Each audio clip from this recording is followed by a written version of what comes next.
नमस्कार, स्वागत आहे तुमचं माझ्या एका नवीन रेसिपीमध्ये।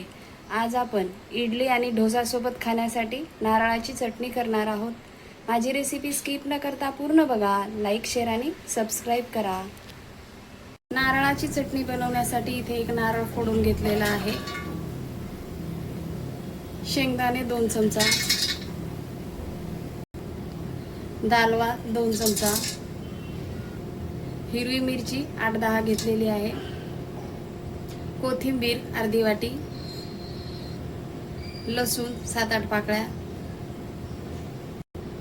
कढीपत्त्याची पान 7-8,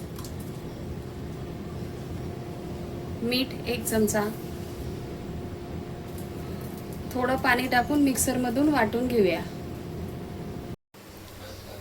चटणी वाटून घेतलेली आहे, एका भांड्यात काढून घेऊया।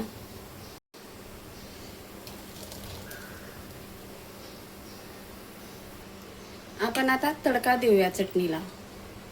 गॅसवर आता आपण तडका पॅन ठेवलेला आहे, तेल टाकून घेऊया।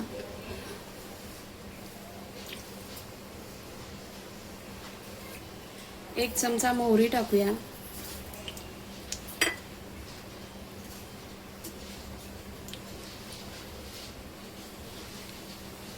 मिरची, कढीपत्ता,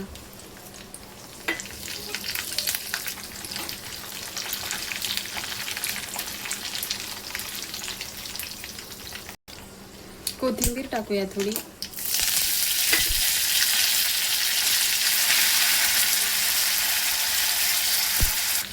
आपण आता हा तडका चटणीमध्ये टाकून घेऊया।